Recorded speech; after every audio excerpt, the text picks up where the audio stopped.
Recording. Hello Internet, this is Tireside Chats. I'm Steve.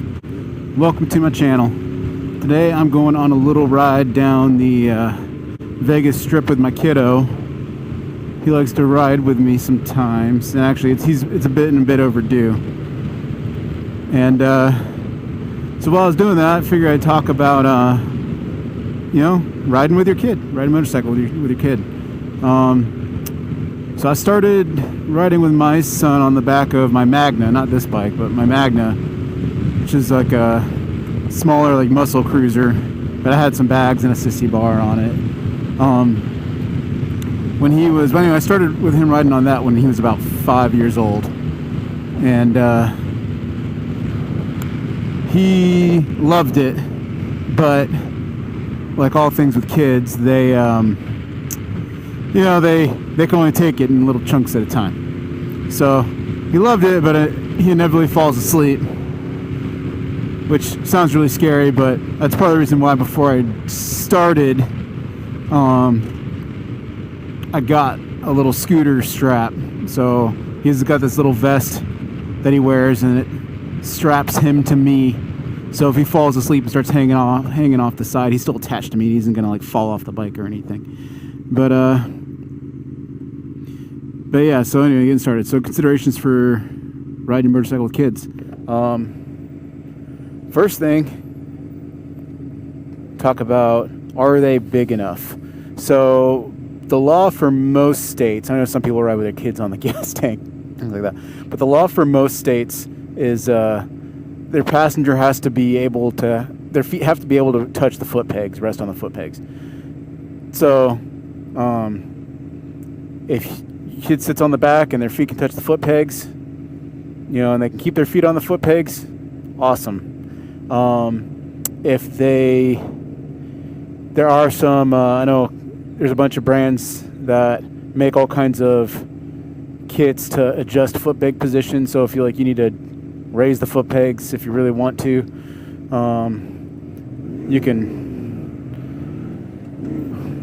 put kits on that'll raise the foot pegs up to your kid, things like that.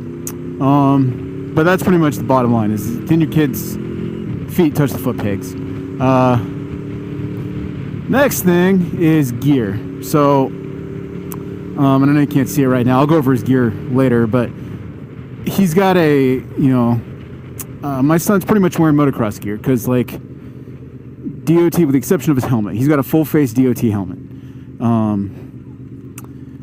But he's pretty much wearing a chest back protector vest, motocross vest type deal, elbow pads and knee pads, and like sturdy elbow pads and knee pads, and then he's also got good sturdy like ankle covering hiking boots on, jeans, a long sleeve shirt, or he'll wear a hoodie or a jacket if it's really cold. But getting race crash worthy gear for kids is it's possible, but it's hard to source. It's very expensive, and what makes it worse is kids grow like weeds, or everybody's kid's different, but most kids, they grow rapidly. So motocross gear actually is typically designed to fit a variety of body sizes. So you can cinch it. You can start it really cinched down really tight, and as the kid grows, you can let it out and they can grow with it, or it'll grow with them, I should say. And then, like I said, I do the sturdy hiking boots because motocross boots are expensive. Sometimes you can find deals on stuff used on Facebook or Craigslist or whatever, but but legit motorcycle gear, unless your kid's like doing motocross races and they need all that protection and crashing all the time, like that stuff's expensive, and it's they're always growing out of it, so you always got to buy new stuff. So we always try to buy whatever else he's doing. We try to buy stuff that has multi-purpose. So he has motocross type gear. He also uses it. He's got an e-bike. He uses it on when he rides his e-bike if he's going over anything really hairy.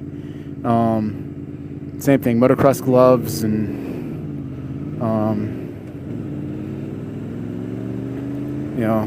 So yeah, protect your kid. At the very least, get them a helmet, especially a full face helmet, which will help protect their hearing as well. And I mean, like, and my son wears this stuff all the time, and I'm an example for him. You know, I wear my gear all the time, so I wouldn't wear anything less than what he's wearing. So yeah, it's going on from gear. All right, so talking to your kid about riding. So my son knows he kind of has to lean with me. I mean, kids can only take in so much information in so much quantity at a given time. So, I mean, he does the basics. Like, he knows that, you know, like, he has to keep close to me. He has to lean with me. He can't go leaning in random directions. Now, because he is smaller, he can have some fun with it. You know, there's times I look back there and he's like playing with the wind with his hands up and down, and, you know, kind of looking at stuff and waving at people and having a good time. And that's what it should be. It should be about having a good time. That being said, I also pick the routes I take him on very carefully. So right now, like, the strip is kind of congested, but this isn't the most congested time of day. But I don't take him riding at night. I don't take him out to the twisty, windy roads. I might take him on some sweeping curves here and there, but I don't take him on long rides because he'll fall asleep and then he gets hot and he can't drink water. And, you know, like I said, he's a kid. You know, the kid's got to be, you know, kids are resilient, but they're also fragile at the same time. And then if it's no fun, that's the thing too. If it's no fun, they don't want to do it anymore, right? It shouldn't be miserable for him. So, like, here is a pretty straight route, bike straight up and down. It's daylight. I'm driving pretty conservatively. I'm not driving fast. I don't take them on the highway. I don't take them on the mountain curvy roads. Taking for nice, easy riding. And this is cool too, because he gets to see people and people get to see him. And sometimes it's kind of everyone's kind of on sheep mode, blinders on forward today. But a lot of times people get an eye of him and they're like, "Oh wow!" And then, you know, wave at him and he waves back and he has a good time.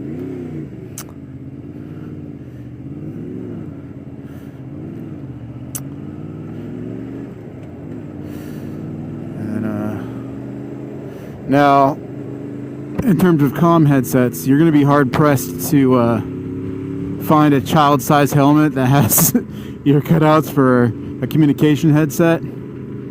So, I mean, just because of that, be planned to stop or have stops frequently and check in on them and see how they're doing and what's going on. I mean, because he's right here behind me and I can hear him yelling, but I can't understand what he's saying. And likewise, I mean, most of the time, like, without me really yelling at him, he can't understand what I'm saying. So I'm trying to use body language, and I'm kind of, you know, if I want to point something out to him, I kind of smack his leg and point at it.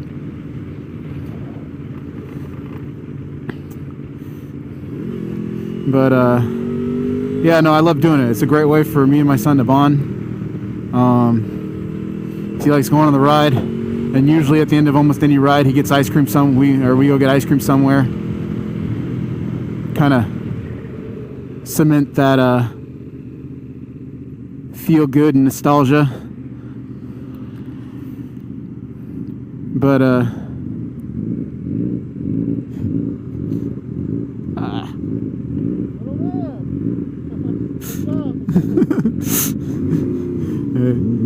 But yeah, cement that kind of nostalgia and feel good and make it a good time for the both of us.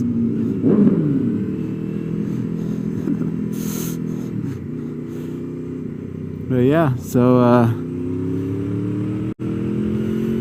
that's pretty much all I got to talk about at this point. Nothing really organized, just kind of rambling. But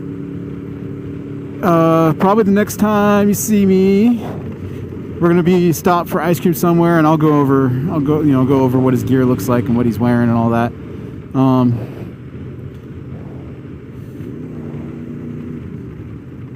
Yeah, and see you on the flip side. Recording. So something I did forget to mention. So the about the foot pegs, actually going back to the foot pegs. So this bike, it wasn't so much an issue, and I forgot about it because of this bike.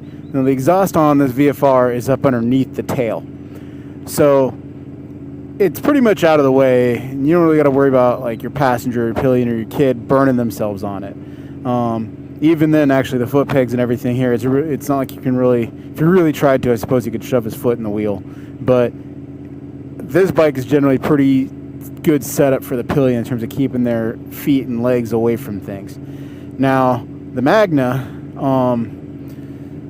I actually had to change out for my passenger pegs. I actually changed them out for floorboards, for mini floorboards, because of my son. So he wanted to set his feet down on the exhaust pipes instead of the foot pegs, because the exhaust pipes were pretty much a larger base, right? More comfortable, larger base to put your foot down on. And he melted a shoe to my exhaust pipes, which was some oven cleaner and copper wool to clean up and repolish later. But so that, yeah, something else, right? So if you got your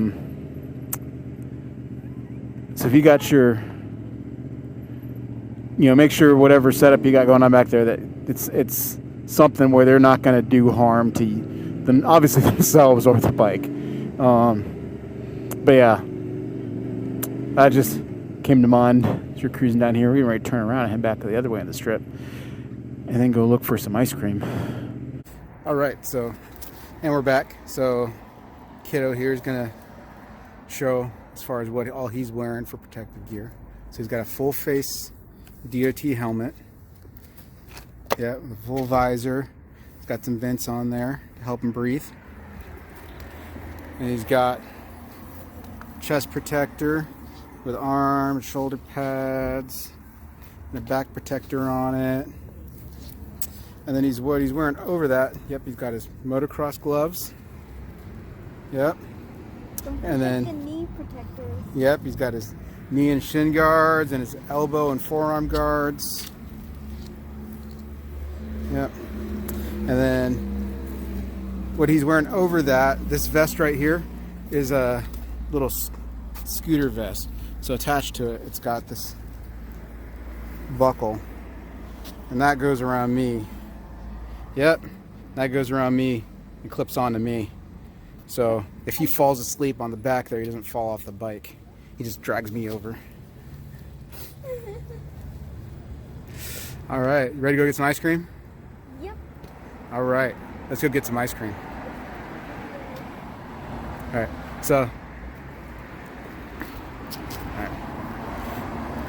this is Tireside Chats. It's Steve again. If this video is helpful to you at all, or if you got some enjoyment out of it, go ahead and give it a like. Please consider subscribing. And you can also follow me on Instagram at Tireside Chats. I almost forgot you had a YouTube channel. Oh, you did? Yeah, I know. I'm not very good at it. Alrighty. Okay. And Sebastian, what's your YouTube channel for Minecraft? Tie It Together. What's it? Tie It Together. Tie It Together. That's mine. Kiddos, yep. If you want to go watch Minecraft content, he's on YouTube. Tie It Together. All right. Have a good day, everybody.